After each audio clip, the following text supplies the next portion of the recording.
Oke teman-teman, jadi setelah melonnya disemai, itu kemudian dia dipindah tanamkan di lahan yang sudah siap ditanami, tapi dengan menggunakan polybag maksudnya menggunakan mulsa, kemudian dipindah tanam di sini. Nah, nanti beberapa hari setelah pindah tanam itu akan tunasnya akan tumbuh lagi sehingga dia memanjang. Jadi kita harus buatkan dia lanjaran berupa kayu seperti ini, kemudian diikatkan tali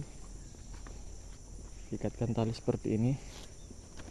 Jadi tidak diikat teman-teman ya, jadi talinya itu tidak diikatkan di tanamannya, jadi diikatnya di sini, kemudian dibagi dua karena dia ada dua cabang saja yang dihidupkan karena cabang yang lain itu dimatikan. Jadi yang naik ke atas cuma dua cabang seperti ini.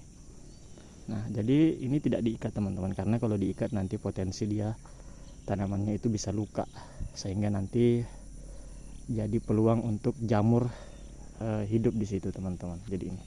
Jadi dilingkar-lingkarin aja ke atas, nanti seterusnya dia akan melingkar sendiri sampai di atas nanti. Tentunya ini ada namanya cutting juga nanti di beberapa cabang yang dipangkas, supaya nutrisi yang ada di dalam tanah atau unsur haranya itu bisa lebih berfokus ke dua cabang ini nanti. Kemudian nanti ada juga mungkin beberapa calon-calon buah yang diseleksi juga nanti, sehingga mungkin satu cabang tergantung dari teman-teman petani, biasanya satu cabang itu maunya berapa buah, entah 3 atau 2 buah.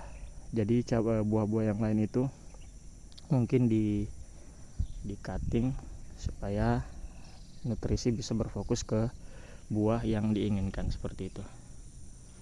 Nah, jadi ini ada beberapa bedengan untuk tanaman melonnya teman-teman. 1, 2, 3, 4, 5, 6, 7, 8, 9, 10, 11. Untuk di sebelah sini ada 11 bedengan, tapi ada yang bervariasi umurnya teman-teman. Jadi kemungkinan setelah ini semua panen, bulan depannya mungkin siap-siap ini lagi. Jadi mungkin petaninya di sini ini mengupayakan bagaimana caranya setiap bulan itu panen, karena di sana juga ada melonnya teman-teman. Kemudian di sebelah saya ini ada cabai. Ini cabai besar ini teman-teman. Mungkin ini cabai keriting, sudah memasuki fase generatif. Jadi nutrisi yang dibutuhkan itu seperti astonis, karena di dalam astonis itu mengandung kalsium boron, sehingga yang dibutuhkan tanaman, sehingga tanaman itu tidak cepat busuk teman-teman. Jadi kalau berbicara tanaman, pupuk saja tidak cukup, kita juga harus menyiapkan beberapa kalsium, boron, dan unsur hara mikro-makro yang perlu disiapkan,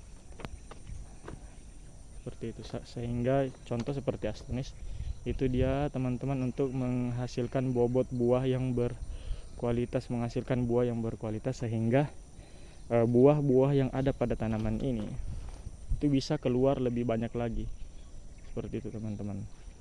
Dan menjaga daya simpan buah, seperti itu. Jadi ketika habis panen itu daya simpannya itu lebih lama dibanding yang tidak menggunakan kalsium seperti astonis. Jadi petani ini juga harus memang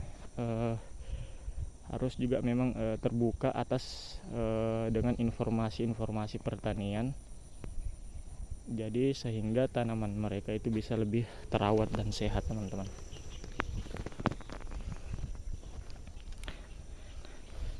Kekurangan unsur hara, mikro dan makro serta kalsium di dalam tanah itu menyebabkan tanaman kita menjadi kerdil, buahnya kurang bagus, daya simpannya juga kurang lama, sehingga hasil panen tidak maksimal dan petani mengalami kerugian dan tidak bisa lagi menanam untuk selanjutnya karena sudah kehabisan modal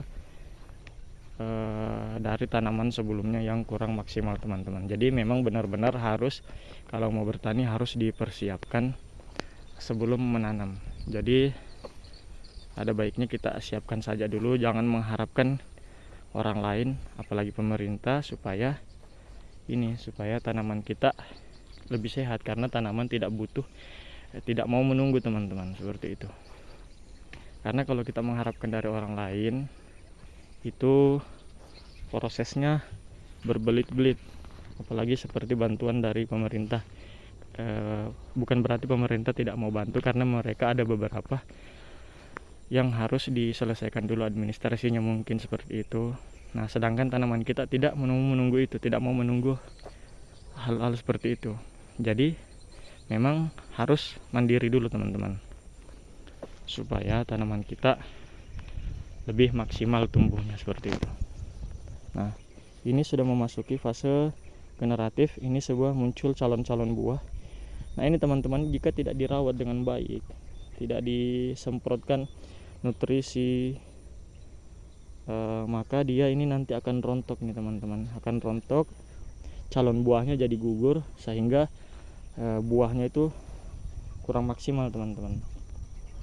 Jadi bagaimana caranya teman-teman petani itu harus minimal dalam satu ini, kalau bisa dapat 3 kilo itu bagus teman-teman, seperti itu.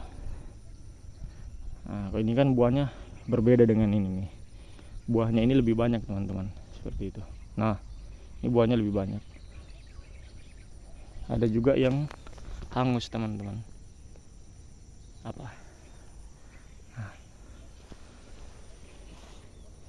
Nah, kita juga harus memperhatikan pestisida yang kita gunakan, apakah sudah tepat atau tidak, karena ada yang namanya tepat aplikasi, tepat pestisida. Nah, untuk teman-teman nih yang lain, ada yang pernah melihat teman-teman petani yang contoh yang menggunakan pestisida, fungisida seperti Antila, itu ada yang menggunakan takarannya itu menggunakan saringan tangki. Kalau saringan tangki itu sekitar 1/4 kilo teman-teman, jadi sangat boros sekali, sehingga bahaya untuk tanaman. Itu 1/4 kilo itu kira-kira, kurang lebih. Padahal anjurannya ya mungkin mereka juga kurang paham atau bagaimana, mungkin kurang sosialisasi. Jadi itulah fungsinya kami di sini, membantu petani untuk cara menggunakan pestisida yang baik dan benar. Karena mereka itu menggunakan takarannya satu tangki itu satu saringan tangki, paling sedikit setengah saringan. Padahal anjurannya itu dari perusahaan itu 2-3 sendok aja teman-teman, seperti itu. Jauh sekali dari anjuran. Oke teman-teman, mungkin itu saja video pada hari ini. Kurang dan lebihnya mohon dimaafkan. Jangan lupa teman-teman dukungannya berupa subscribe, like, dan komennya, karena satu subscribe teman-teman bisa menambah semangat kami lagi dalam membuat konten-konten edukasi serta tanya jawab beserta dengan petani-petani yang sudah berpengalaman, sehingga teman-teman bisa dapat ilmu dari video-video seperti ini teman-teman. Oke, assalamualaikum warahmatullahi wabarakatuh.